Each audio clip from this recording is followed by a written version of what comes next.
Vì chật đã chó nơi chân cái bán mà chui trên kế bàn lưới sông lên nhà váy mình dạng trồng lại đầm bộ kế smart tha chia sông lên sát lỡ rồi sông lên mấy chơi bại đầu tiên còn tại bế kế tiếng thôi chia star ở cho bạn sông lên được hướng trên bọc vi khang đồng mà chui màu vì cứ chiếc sông lên đối trên bên mình đội cầm bông dốc ra chọn đại có đá mà chui vi khang đồng có dứt khó khóa đòi được bài này vì chất có hào ní không tết tết tiếng bốc lên sạc thả không anh mới lừa ấy đó nên không còn ngũ các bạn dứt kể mình thắng tới lừa sông lên cào tê tại thái những lừa sông lên một tiền đại cú ở clan trên đỉnh tổ tiên nụ cứ sông lên đó là hàng thùng dạng với đôi mình nụ đá công bông khang clan sông lên nụ lõm trên bao bì cho lọt đá mà chủ hạt đầu chỉ sọt nơi khang nóng công bông đại một ấp nấm cho lọt cái đà thì ra đại cắn thọ sọt này gì tiền nhọ một thà niệm nếu mình toàn sạp tệ đắngนี่ของในการเต็มเพลงหนอทานี่เนียงสลับให้ไอ้พ่อบ้านเคยตัวในทางเตตาปลุกไปหนุกสร้างใต้สมเด็จปีดามาชูมวยใดอย่างคลางปีข้างน้องทัวร์เนี่ยแต่บนเนี่ยลดซื้อพอดปีใดเราเต็มแต่บูจับยอหรือคือมาชูได้ทั้งอย่างคลางเลือกมันจองรู้สลับแต่ฮักกุมโรลักบันเตจล้อนลือกระบอกหายไอ้คือสัพพิษมาลงกันในขางน้องหนุกนี่สมบูรณ์สร้างแต่สายยุงอย่างคลางนั้นมียีทาchui phong trong lên từ hang nhóm trong tục tiệc vinh ai sầm bộ bán đốc đa trên kia rồi tệ hai bông rồng nên rồi lót tới vùng vinh còn tài kéo tay kia bãi cài rồi bàn bí bay trong hiền trường rồi bỏ kia có bán tiện được chở đùi ngang cài mấy bông trò lọt tại đó lúc ăn trà sò có bán sung bọc hột thang có mọi hột ba hột lần đi ấy nên vùng vinh sạp không về đi mình khả lại chát bông nơi cái kia tiền hai tiếp sau bài tập đi lúcอาจารย์สอสู้ไปยกองบอลได้แนวสอขนมทองมาบ้านเตลือมาชู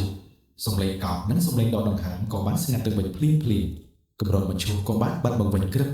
พลีนุลูกอาจารย์ก่อบ้านเงียบแต่เมื่อสักเพียบเลยขันบกกลับไปกวาดทุกวิธีบางเพลย์บุญหายเพลย์ได้หลอกแต่ห้มปอดจัดได้ดำเชื้อสลับแต่พระที่เพลย์ท้องดาวินบนตาวิมันโดยเพลย์ได้บวกเกล็ดบ้านเคยหนุเตดำเชื้อเนื้อออมเพลย์หักโดยจิกปูจึงบนหายไม่เชื้อตู้ชมบอกเราโดยเช็ดได้ขมอนกู้อัคลาลูกอาจารย์ก็รับทาหลังตรัสบานบางหายโปรยับดาวเต็มบกเปลี่ยนเดินยืนขมิ้นไปโชว์เตียนตีกงสามสำเร็จกงต้อต่อตุ่มลือสำเร็จนอนหน้าหายก็หามฉลาดจะได้ค่ะ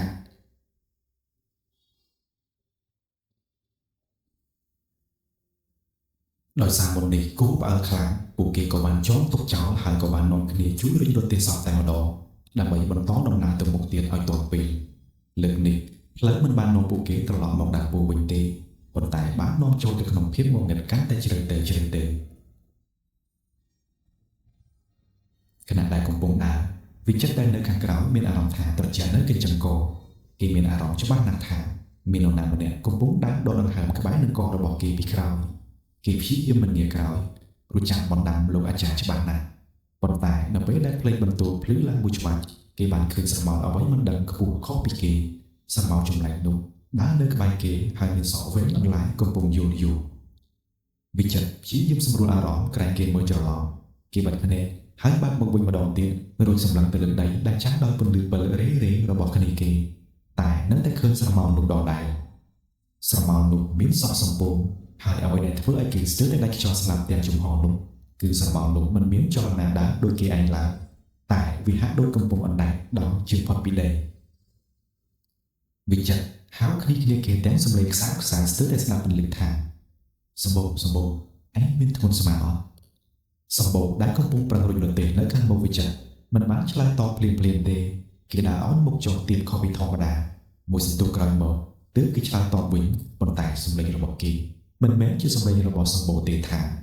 ngôn nặng rú miên kỳ chỉ bị khang được sầm mạo dương vị chật kén đã lên rồi kỳ mình chẳng bờ từ lưới sma robot sầm bồนักร้องบนลื้อเปิลได้โยนตามได้ระบอกเก๋คือวิจัดบ้านขึ้นสนามได้ปีกระดับอย่างไหนในลื้อสมาระบอกสมบูรณ์เมื่อได้ตัวซอสเล็กเว้งนั่นเป็นกระจกขมันมันตัวนั้นบานใส่พอสามแต่เป็นคลังมวยบ้านบอกป้าจมูกระบอกปุกเก๋กรบคดีวีมันแมนจะคลังก้ากระโอบลาแต่จะคลังซอยลุยโดยสั่งงอได้หารถไงคลังโดยช่วยคลังระบบเพื่อเอาเทระด่าเล่นจอมตัวบกรบก่อนจ้องแต่กวดลูกอาจารย์สอนสายบอกเขาเงียบเราอย่างเดือดถางชกสั้นลูกอาจารย์สมรักตัวจอมดีสมบูรณ์ អ្នករបស់លោកអាចារ្យបើធំធំប្រកួតមើលឃើញអ្វីដែលអ្នកផ្សេងពិតមើលមិនឃើញឡើយនៅលើស្មារបស់សម្បូរមានវិញ្ញាណនាងនេះកំពុងជិះពីលើមុខរបស់នាងដែលពោពេញដោយឈាមកំពុងងាកមកជិតនឹងត្រចៀករបស់សម្បូរហើយសក់របស់នាងបានធ្លាក់រុំមុខមាត់សម្បូរជិតឆានលោកអាចារ្យសបានលូកដៃទៅចាប់ស្មាសម្បូរព្រមទាំងស្រែកថាសម្បូរឯងតាំងស្មារតីឲ្យមាំណាប៉ុន្តែសម្បូរមិនបានស្ដាប់ទេគេសັບតែងើបមកឡើងមុខរបស់គេប្រែជាឡើងស្វាយអ្នករបស់គេប្រែជាពណ៌សគេក៏សើចតែជាសម្លេងសើចរបស់មនុស្សស្រីយ៉ាងគ្រលួចលាន់ឮកងរំពងពេញព្រៃនាំឲ្យអ្នកគ្រប់គ្នាចាប់ភ័យកាន់តែខ្លាំងសម្លេងនោះស្រែកយ៉ាងឮថាពួកឯងចង់យកអញទៅណាអញអត់ទៅទេអញត្រូវទៅសងសឹកសម្លេងនោះចេញមកពីមាត់របស់សម្បូរប៉ុន្តែវាជាសម្លេងរបស់ខ្មោចនាងនេះទៅវិញនីខំលែងដៃពីរទេរត់ថយក្រោយហើយក៏ស្រែកតែភ័យតក់ស្លុតថាខ្មោចជុំអាវហើយរទេមឈុំដែលគ្មានអ្នកទប់ក៏ចាប់ផ្ដើមរអិលថយក្រោយវិចិត្រដែលនៅខាងក្រោយគេក៏ត្រូវបានរទេមកាន់ជើងវិចិត្រស្រែកដោយក្តីឈឺចាប់ប៉ុន្តែមិនហ៊ានអោនទៅក្រោមមើលជើងទេព្រោះពេលនេះសម្បូរដែលត្រូវខ្មោចជុំកំពុងតែដើរតម្រង់បរមកជុំវិញសម្បូរលើកដៃទាំងពីរដែលកងដោយកញ្ញាំសាតម្រង់ទៅរកគម្រោងមឈុំបើកភ្លាមបើកឲ្យអាចចេញភ្លាម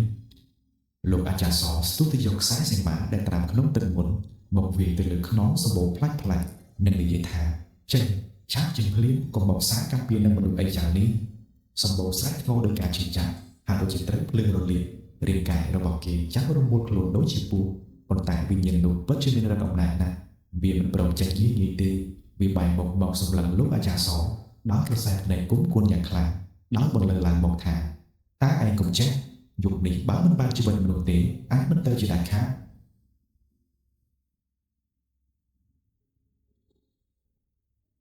ស្របពេលនោះធារាដែលឈរនៅក្បែរនោះសង្កេតឃើញថានៅជុំមកខាងទៀតនៃមឈូសស្រមោលមួយទៀតមិនបានបាត់ទៅណាទេខណៈដែលវិញ្ញាណមួយកំពុងចូលសន្ធិដ្ឋសម្បូរនិងមានវិញ្ញាណមួយទៀតឬមួយផ្នែកទៀតមិនដឹងរបស់នាងនេះកំពុងឈរនៅក្បែរមឈូសនោះគឺជារាងកាយរបស់នាងនេះក្នុងសម្លៀកបំពាក់សាមញ្ញកំពុងឈរអោនមុខនាងលូកដៃស្លេកស្លារបស់នាងមកកាន់ដៃរទេះធារាញ័រមាត់រហូតនិយាយអ្វីលើចេះគេចង់ស្រែកប្រាប់លោកអាចារ្យថាមានខ្មោចមួយទៀតប៉ុន្តែសម្លេងរបស់គេស្ទះនិយាយពិតមិនចេញឡើយនៅពេលដែលដៃខ្មោចនោះប៉ះនឹងដៃរទេះដ៏ធ្ងន់នោះស្រាប់តែវិលកង់ទៅមុខដោយឯងទាំងដែលគ្មានមនុស្សរុញឡើយវាបោះពួយរត់ចូលទៅក្នុងព្រៃក្បែរផ្លូវដែលសម្បូរទៅដោយដើមរាំងនិងបន្លាលោកអាចារ្យសក៏បានស្រែកប្រាប់ឲ្យឆាប់ទៅចាប់រទេះភ្លីស្ថានភាពកាន់តែវឹកវរម្ខាងត្រូវទប់សម្បូរដែលកំពុងឈួនវង្វេងម្ខាងទៀតត្រូវរត់ដេញតាមរទេះមឈូសដែលកំពុងមានអ្វីមិនដឹងទាញចូលទៅព្រៃ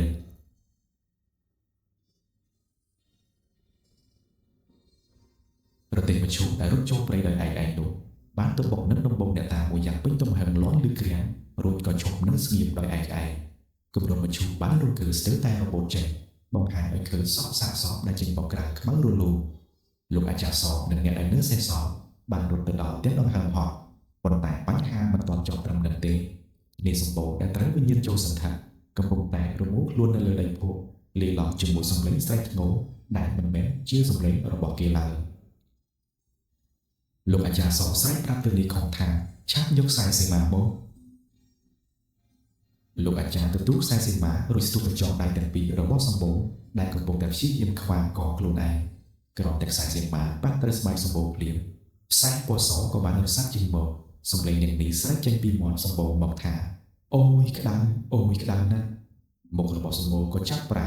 ភ្នែកសក្បុកមាត់វិទៅម្ខាងហើយទឹកមាត់ហៀចេញមកកាត់ទឹកភ្លាមលោកអាចារ្យសសួរទាំងខាងដោយដៃម្ខាងកាន់កាំបិតអាគមជុំទៅថ្ងាសសម្បូរថានាងជានរណាហេតុអ្វីមិនព្រមទៅចាប់ជាតិហេតុអ្វីមកធ្វើបាបអ្នកមិនដឹងអីបែបនេះសម្បូរក៏បានឈប់ឬបំរាស់រួចញៀនមកសម្លឹងបុកលោកអាចារ្យនាងសាតិចតែជាសម្ដេចដែលពោពេញដោយភាពជូរចត់នឹងការឈឺចាប់យ៉ាងខ្លាំងរួចបន្លឺសម្លេងមកដល់កំហឹងថាទៅចាប់ជាតិលោកអាចារ្យឯងដឹងអីទៅខ្ញុំមិនបានចូលកោទេខ្ញុំមិនបានសម្លាប់ខ្លួនទេ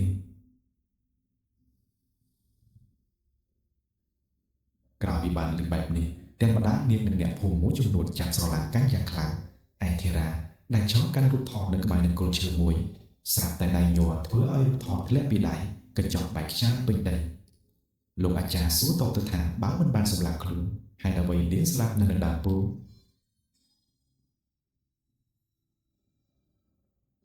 វិញ្ញាណក្នុងខ្លួនសម្បូរងាកក្បាលយឺតយឺតទៅរកកន្លែងដែលធារាឈរ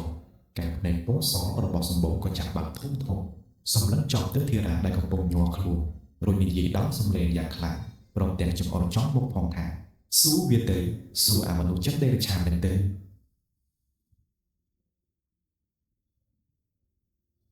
គ្រប់គ្នាព្រមទាំងម្ដាយនាងនេះបានងាកទៅមើលធារានាងខំបានហៅឈ្មោះធារាព្រមទាំងនិយាយថាឯងជាបងជីដូនមួយវាណាហើយឯងបានធ្វើស្អីធារាមុខស្លេកដូចក្រដាសគេក៏ជៀនផាត់ក្រោមចំពុកជើងនឹងឬឈើម្ដងទៀតដោយបន្លឺសំឡេងមកថាអត់ទេមិនមែនខ្ញុំទេខ្មោចវាចេះតែថាខ្ញុំមិនដឹងអីទេវិញ្ញាណនាងនេះសាច់ឡើងដល់កំហឹងថាមិនដឹងអីងាយមិញឯងតាមយើងពីកន្លែងដេកកៅអៅមកឯងស្ទាក់យើងនៅដើមពោធិ៍ឯងសុំស្រឡាញ់យើងមិនបានហើយឯងក៏នាំបំពេញយើងពេលយើងរឹតបំរាក់ឯងក៏ច្របាច់កយើងច្របាច់រហូតដល់ផុតដង្ហើម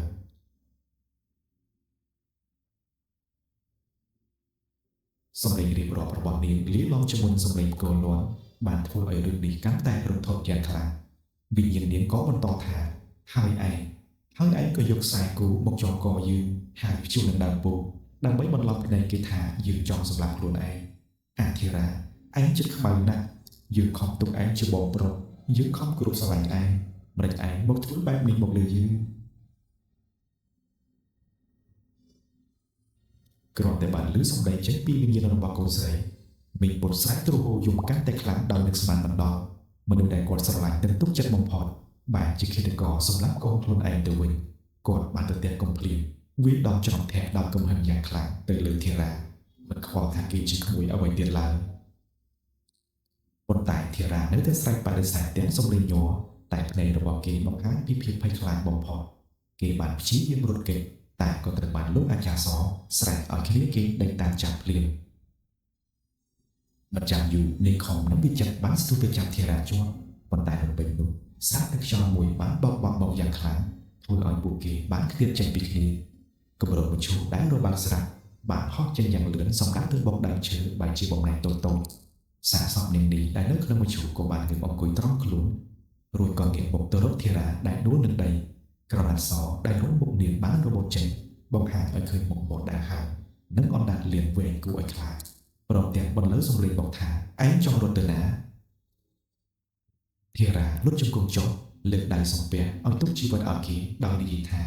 នាងបងដឹងខុសហើយអត់ទៅឲ្យបងផងបងមិនចង់សម្លាប់ឯងទេនាងនេះក៏ឆ្លើយទាំងកំហឹងថា